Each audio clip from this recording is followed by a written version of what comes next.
This podcast contains material of a violent and disturbing nature. It is not suited for all audiences.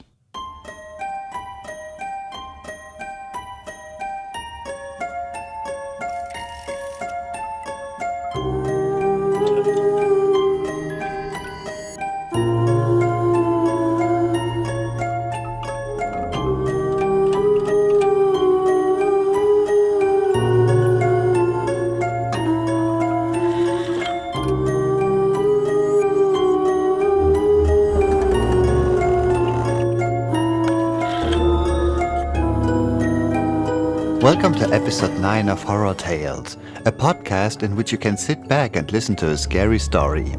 My name is Max Ablitzer and I'm the producer of Horror Tales.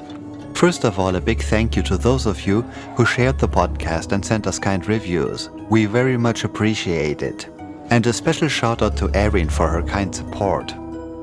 If you would like to support us as well, simply share Horror Tales on social media and leave us a positive review. You can also follow us on Twitter, Instagram and Facebook at Horror Tales Pod.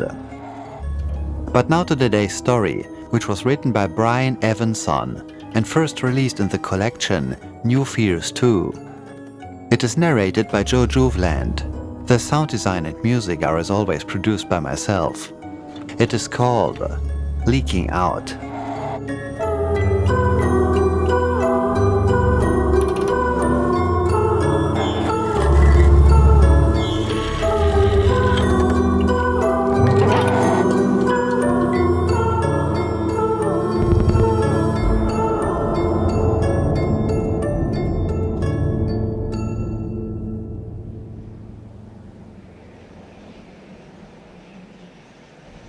It was abandoned, the clapboard peeling and splintered, but practically a mansion. And surely, thought Lars, warmer than the outside. No wind anyway. The front door was padlocked, and the windows boarded. But it didn't take long to find the place where the boards only looked nailed down, and the shards of glass had been picked out of a window frame. The place where, with a minimum of effort, he could wriggle his way through and inside. But of course, that place meant that someone had arrived before him and might still be inside. He didn't mind sharing. It was a big enough house that there was plenty of it to go around. But would they? "Hello?" He called softly into the darkened house. When there was no answer, he pushed his duffel bag through the gap and wormed his way in after it.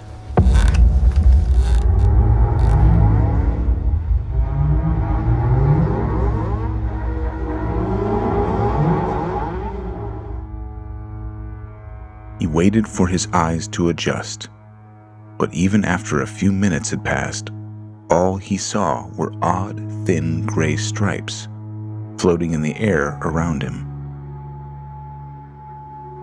Eventually, he divined these to be the joins between the boards nailed over the windows, letting the slightest hint of light in. He felt around with one gloved hand, but the floor seemed bare. No rubbish, no sign of habitation, which meant that whoever had been there hadn't stayed long, or perhaps, like him, had just arrived. "Hello?" He called again, louder this time, then listened. No answer. "Just me, then," he told himself. Though he wasn't entirely sure it was just him. He groped for the top of his duffel bag and unzipped it. Then took his glove off with his teeth so he could root around by touch inside. Lumps of cloth that were wadded, dirty clothing, the squat cylinders of batteries, the thin length of a knife, a dented tin plate, a can of food, another. There it was, deep in the bag, a hard, long cylinder with a pebbled grip. He took it out, fiddled with it until he found the switch. The flashlight beam came on, the glow low, battery nearly dead or the contacts corroded. He shook the flashlight a little, and it brightened enough to cut through the dark. He shined it about him, walking around. Ordinary room, it seemed. The only odd thing was how clean it was. No debris, no dust. The pine floors shone as if they'd just been waxed. Immaculate. Had he been wrong in thinking the house was deserted? But no, it had appeared ruined from the outside, and the windows were boarded. Strange, he thought, and then the flashlight flickered and went out.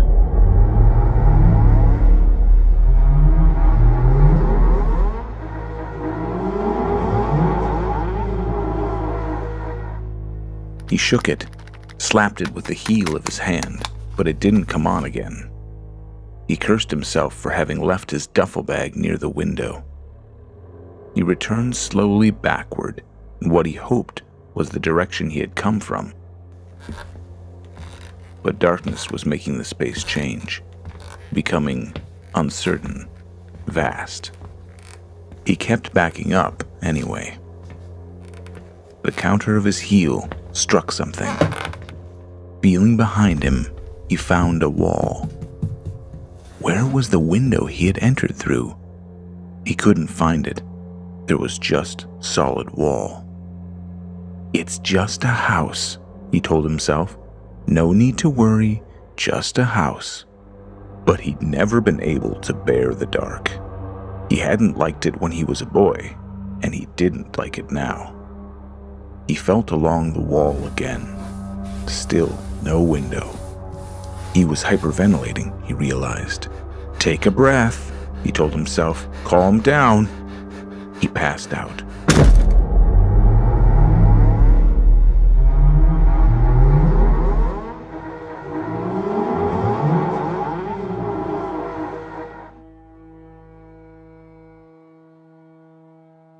When he woke up, he was calm somehow, almost as if he were another person. He had none of the disorientation that comes with waking in a strange place. It was almost as if the place wasn't strange after all, as if he'd been there a very long time, perhaps forever.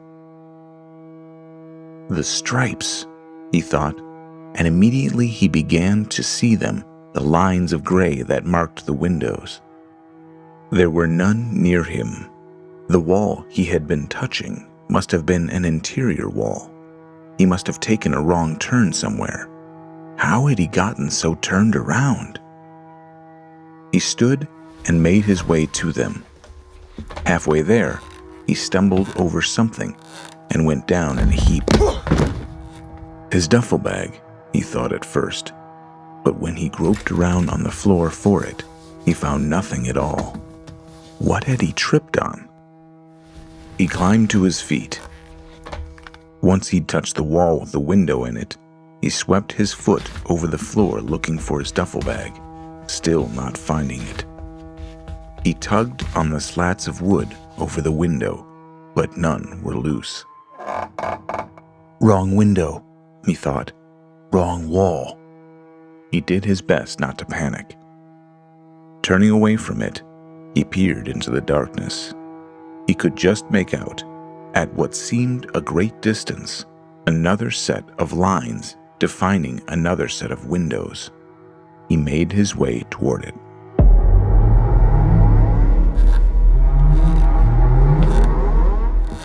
The duffel bag was there this time. He stumbled on it, and when he felt around for it, it had the decency not to vanish. It felt just slightly wrong beneath his fingers, but that no doubt had come when he had forced it through the gap in the boards and let it drop.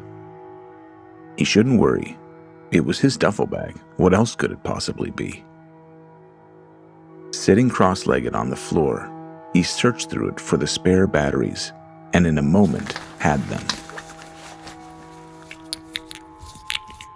He unscrewed the cap at the end of the flashlight. Shaking out the old batteries, he dropped them onto the floor with a chunk, then pushed the new ones in, screwing the cap back into place. Carefully, he pressed the switch, and this time, the beam came on bright and strong. The room became a room again, boundaries clean and distinct. Nothing to be afraid of, just an ordinary room, empty except for him and his duffel bag. He slung the bag over his shoulder and started toward the door that led deeper into the house. Halfway there, he stopped and, turning, swept the light across the floor behind him. The dead batteries, he wondered. Where could they possibly have gone? They simply weren't there.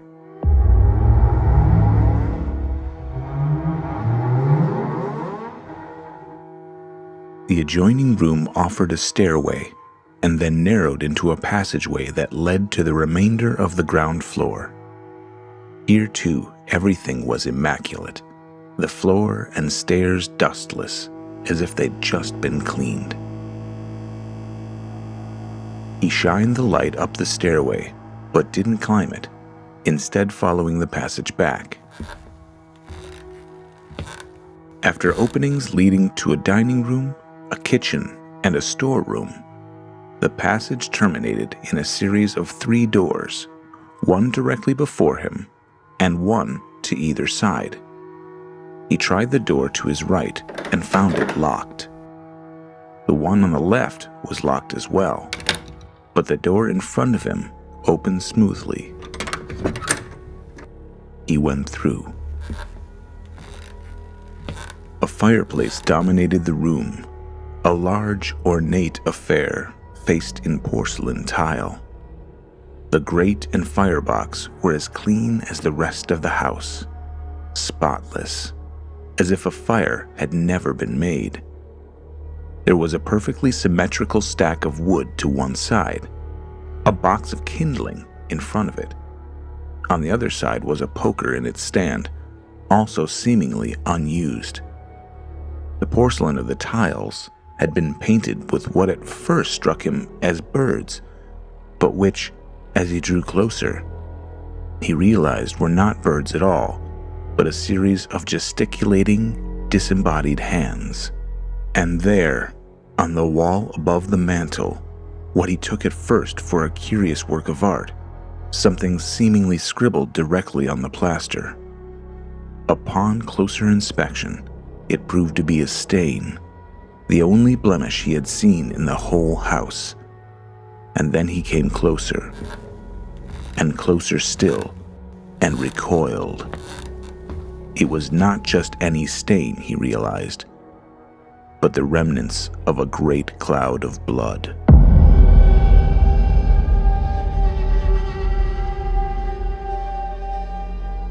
There were 2 armchairs here, a bearskin on the floor. He could light a fire and get warm. Did he dare start a fire? What if someone saw smoke coming up from the chimney? Would they cause trouble for him? But his batteries wouldn't last forever, and the last thing he wanted was to be left in the dark again. No, he needed a fire. If he was caught, so what? It would mean a night in jail, and then they'd let him go, and the jail would be warm. He balanced the flashlight on its end so that the light fountained up toward the ceiling, then rummaged through his bag until he found his book of matches. It was bent and crumpled, the striking pad worn along the middle of the strip through to the paper backing. Most of the matches were torn out and gone. Carefully, he arranged the split logs in a cross-hatched stack, and then on top of this, built a little mound of tinder.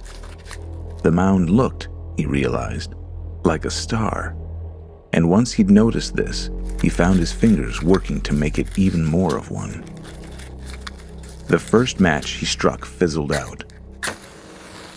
The second did a little better, but the tinder didn't catch. With the third, once the match was alight, he lit the matchbook as well, pushing both into the tinder. He blew on the flame until the tinder caught, watched it blacken and curl, charring its mark onto the pale wood below, and then that catching too. He stared into the flames. Soon he felt the warmth radiating from the fire. Soon after that, it was too hot to be so near.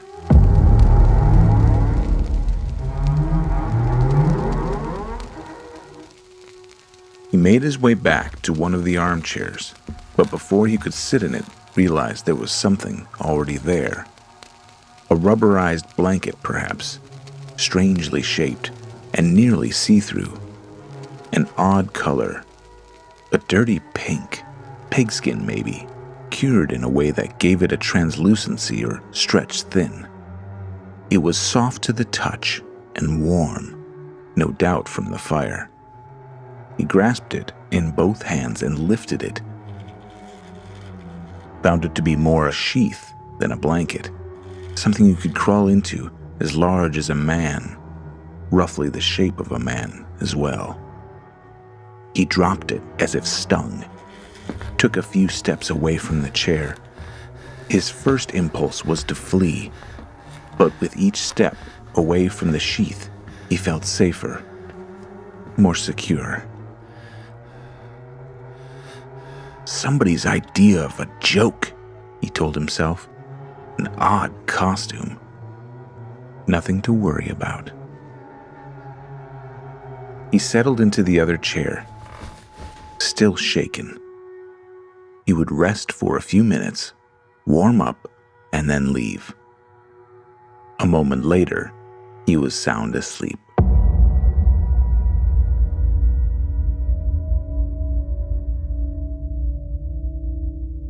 He dreamt that he was in an operating theater, much like the one his father had performed surgery in back when he was still alive. There was a chair on the upper tier just for him, his name on a brass plate set in the back of the chair. When he entered the theater, everyone turned and faced him and stared.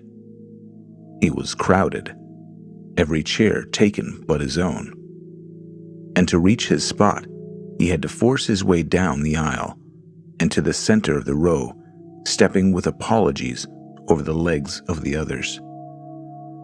Down below, the surgeon stood with his gloved hands held motionless and awkwardly raised, his face mostly hidden by his surgical mask. He seemed to be waiting for Lars to take his seat. Lars sat, and then, when the surgeon still continued to stare at him, motioned for him to proceed. The surgeon nodded sharply and turned toward the only other man on the theater floor, a tall, elderly gentleman, stripped nude and standing just beside the operating table. The surgeon ran his hand across a tray of instruments and took up a scalpel. He made a continuous incision along the man's clavicle from one shoulder to the other. The elderly man didn't seem to mind or even feel it. He remained standing, smiling absently. The surgeon set the bloody scalpel down on the edge of the operating table.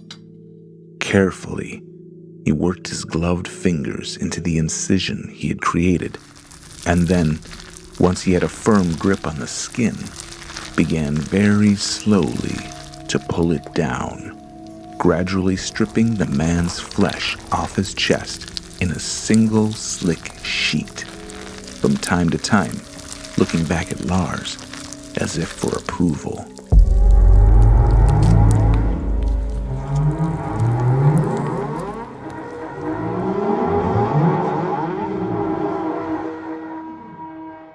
Lars awoke, gasping, unsure of where he was. He was sweating, the room warmer than when he'd fallen asleep, the fire glowing a deep red, the heat making the air in front of the fireplace shimmer. Bad dream? Asked a voice.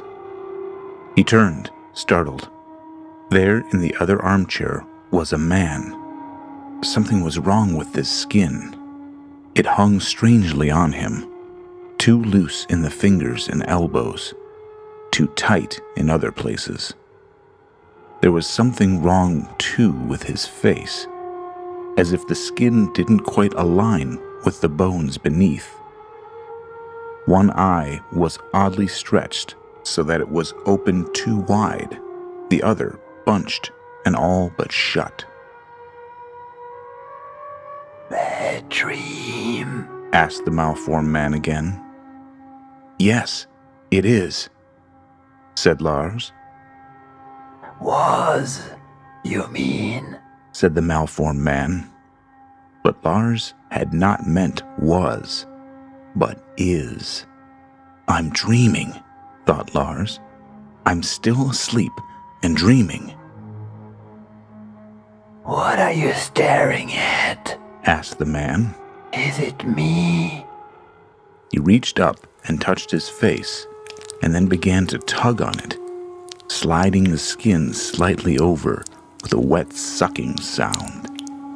The eye that had been bloated began to shrink back, the other eye opening up. Lars, sickened, had to look away. "There we are," said the man. "You see, nothing to be concerned over." When Lars still stared into the fire, he added, "Look at me." Lars reluctantly did. It was just, he saw, a normal man now, not malformed at all. What was wrong with you? He couldn't stop himself from asking. "Wrong? Asked the man. He smoothed back his hair. Nothing. Why would you think anything is wrong?"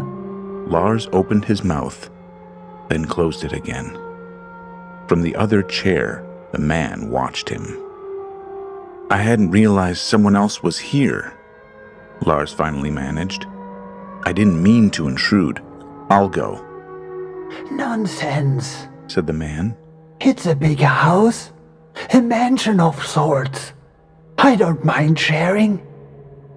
"It's just," "Don't worry," said the man. "I've already eaten." What the hell? Wondered Lars. Had the man thought he wasn't going to stay because he had no food to offer? Was that the custom around these parts? Confused, he started to rise from the chair. But the other man was already up, patting the air in front of him with his hands. "Sit, sit," he was saying. To get past him, Lars would have to touch him, and that was something he felt he did not want to do. He let himself fall back into the chair. Impossibly, the man was already back in his own chair as well, sitting down. The skin on one side of his face seemed to be growing loose again, or maybe that was just the flickering of the firelight. "I didn't mean to wake you," said the man. "Though perhaps it wasn't I who woke you." "I don't know," said Lars. The man uncrossed his legs and then crossed them in the other direction. "Will you tell it to me?" he asked. "Tell you what?" "Your dream. Will you share it with me?" "I don't think that's a good idea." The man smiled, gave a little laugh. "No? Then the least I can do is try to help you fall back to sleep."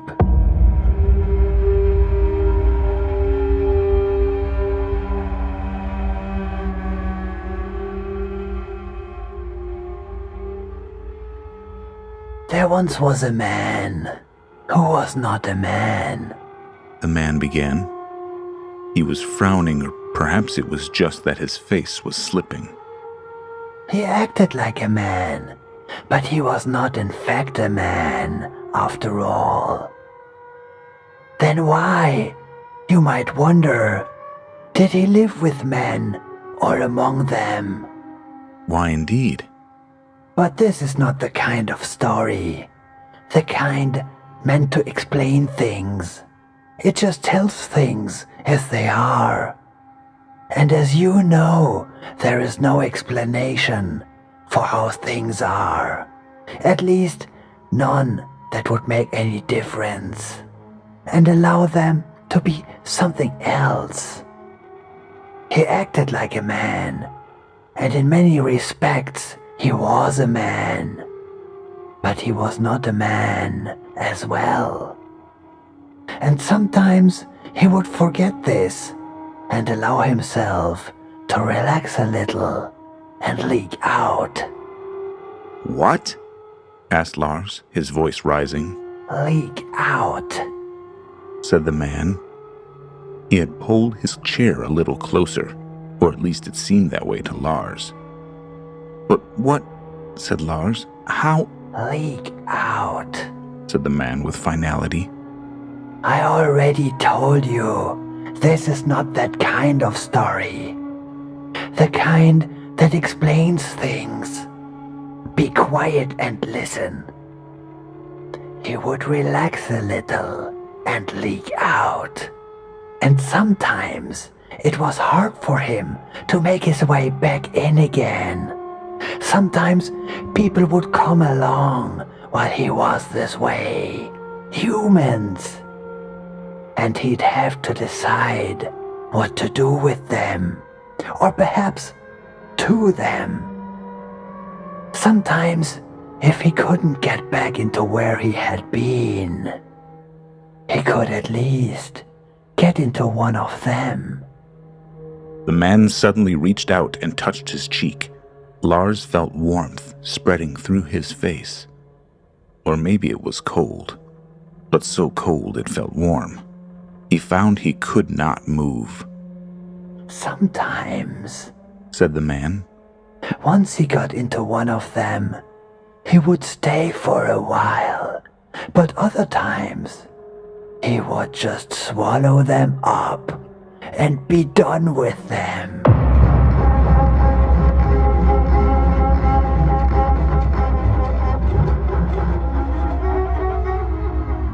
When he woke up, it was late in the day, enough sunlight leaking through the gaps between boards to fill the house with a pale light. He was lying on the floor, on the bare skin, and had slept in such a way that he was stiff all along one side, his shoulder tingling, his jaw tight. The other man was nowhere to be seen. Had anything really happened? Perhaps he had dreamt it all. The ashes in the grate were still warm.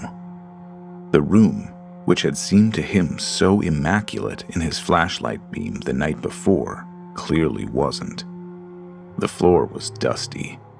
There was litter and garbage as well, and a faint sour smell. The bearskin he had slept on was moth-eaten and tattered, as were the two chairs. The only place that was immaculate was the wall above the fireplace. There wasn't a stain there, after all. He quickly packed his duffel bag and made for the door. He wouldn't come back, he told himself. He was, after all, just passing through. He'd never stayed in the same place more than a day or two, not since his father's death.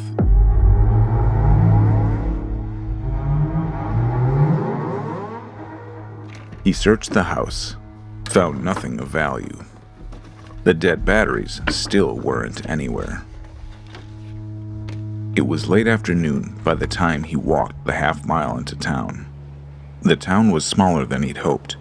The business district little more than one main street, with shops consisting of a diner, a general store with a lunch counter in back, a drugstore, a feed and grain supply, a hardware store. He spent some time in the hardware store, but there weren't enough other customers, and the clerk was paying too much attention to him for him to lift anything. So he left, walked down to the general store. He walked down the aisles, considering.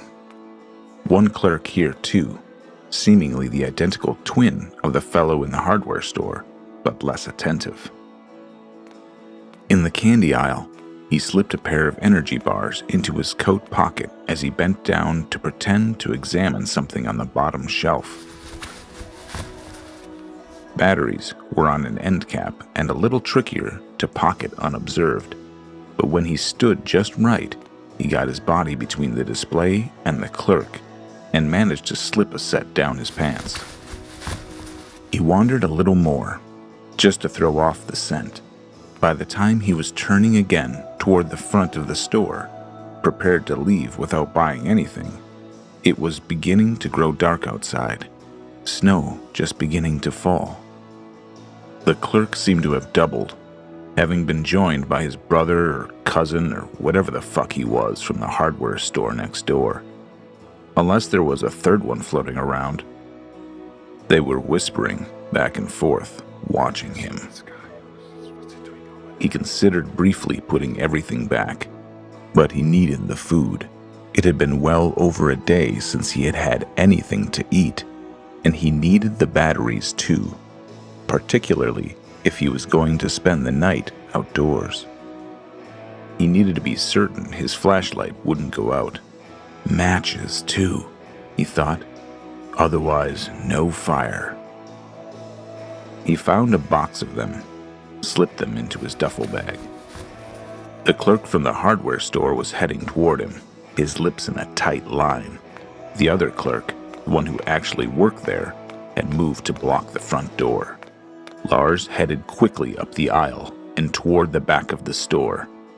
Behind him, the man closest to him gave a shout. Hey you! Hey, what are you doing And there? Lars burst into a run, darting through the door marked Employees Only. He swerved around boxes and metal shelves until he reached the back wall. He chose a direction and ran along it until he hit the door, a metal bar slung about waist level. He pushed on the bar, and the door opened to a blast of cold, and an alarm went off. And then he was out in an alley, the light fading, snow drifting slowly down. He ran, his feet slipping on the ice, hearing the sounds of the two clerks in pursuit behind him. You seen this guy? He looks weird. Where has he gone? He ran until he no longer heard them, then stopped, listened. It was all but dark out now. He walked for a while, catching his breath. Where was he? He wasn't sure exactly. One of the roads leading out of town, fields on all sides. And then he heard something, a cry from behind him. Hey! He began to run again.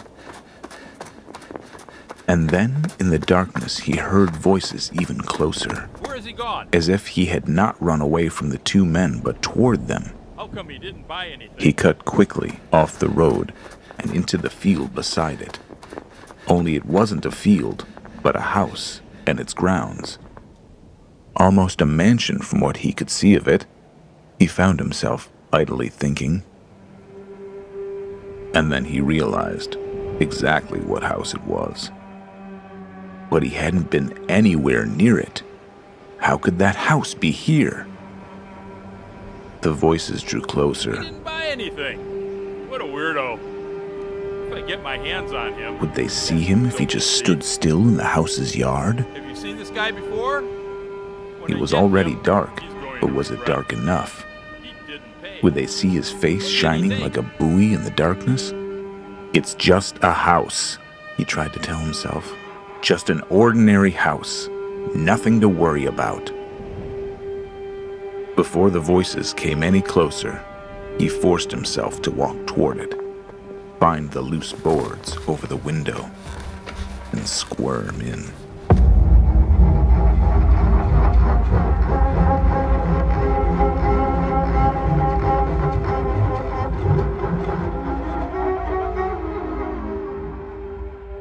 Later, he wondered if he'd heard voices after all, or, rather, wondered if the voices he'd heard had been connected to the two clerks, if they were still chasing him. That was, he told himself as he waited in the house, the heart of the matter. Either the voices were the clerks, or they weren't.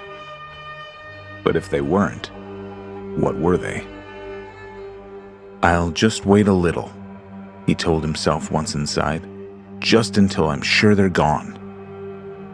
But each time he thought he was safe and made for the window, he'd hear them again, or hear something like them anyway.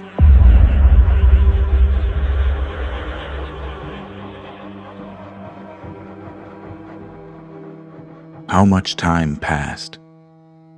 He wasn't sure. Had he slept? He didn't think so. But it was much darker in the house now. So dark he couldn't see at all, save for the pale lines of light marking the joins between the window boards. He got out his flashlight. It wasn't wise, not if the two men were still outside looking for him. But he couldn't help himself. He couldn't stand the dark, not in here. He turned it on, pointed it at the ground. The room, he saw, looked just as it had the night before. Clean, immaculately so. The floor itself freshly polished, as if it were not a deserted house after all. Having the flashlight on made him feel better, but seeing this made him feel worse.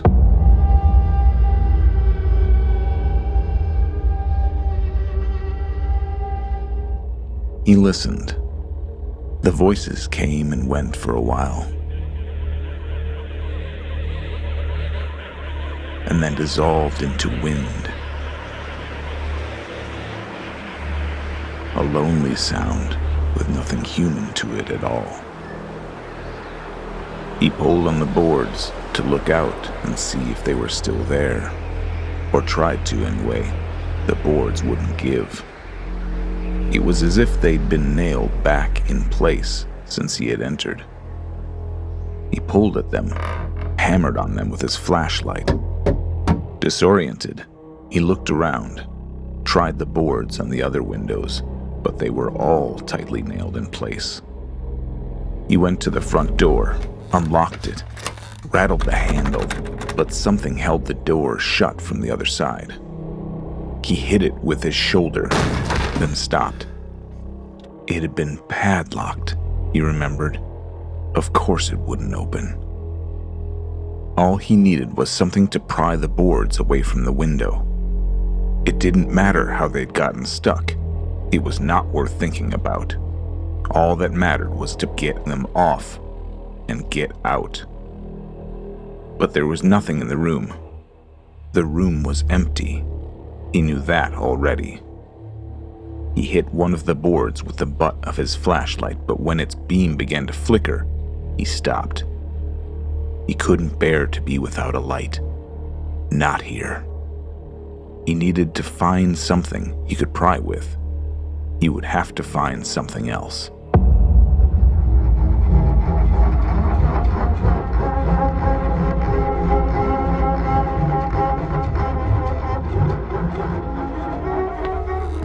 He found himself going back and forth between the entrance hall and the hallway, but stopping shy of opening the door at the end of the hallway.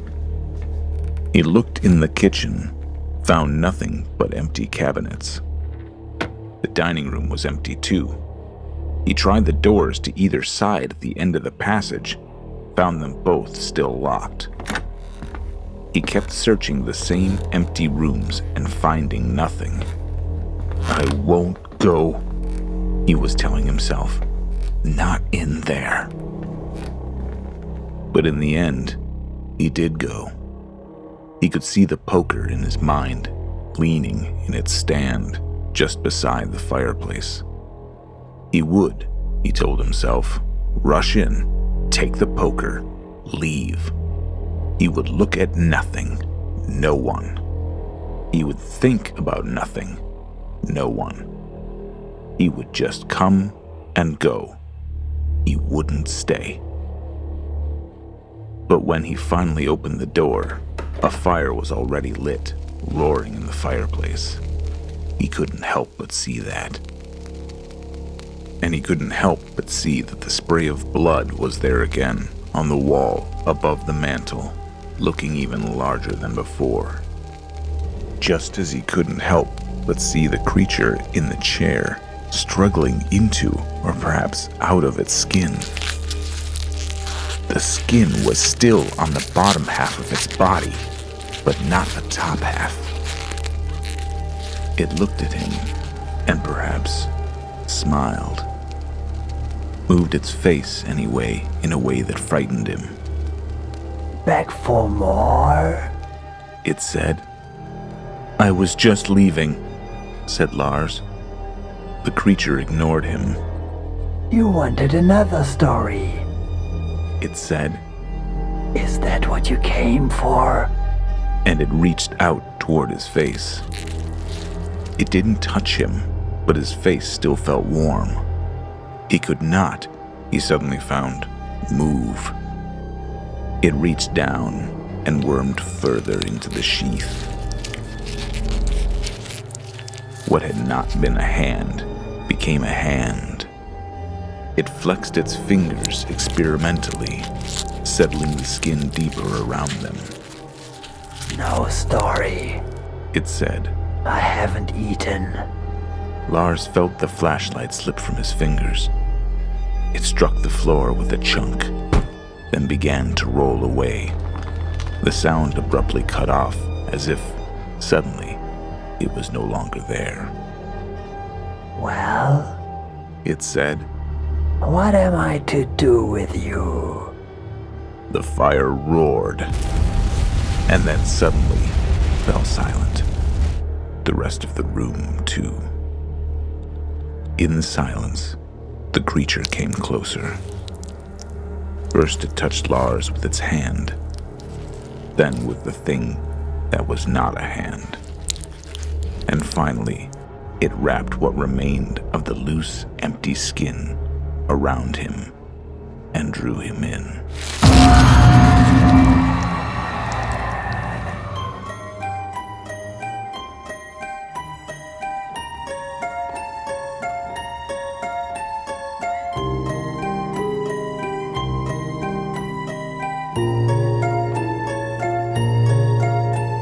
Thank you for listening to Horror Tales.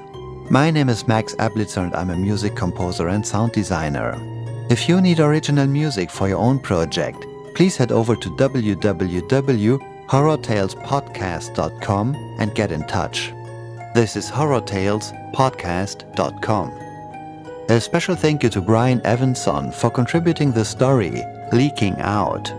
This story is part of Brian Evenson's forthcoming collection called Song for the Unraveling of the World.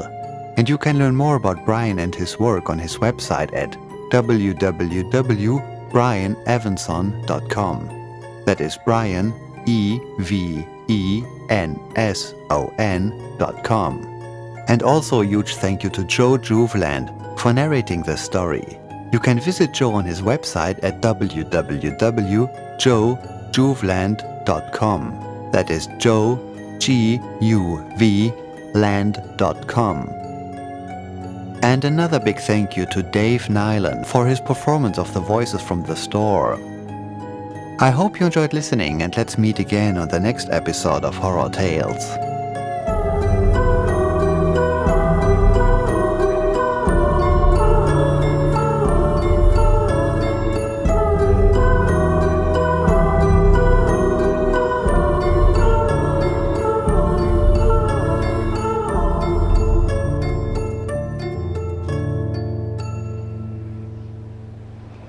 I saw him over there. He didn't buy anything. What a weirdo. If I get my hands on him, that filthy thief, when I get him, he's going to regret. Have you seen this guy before? He didn't pay.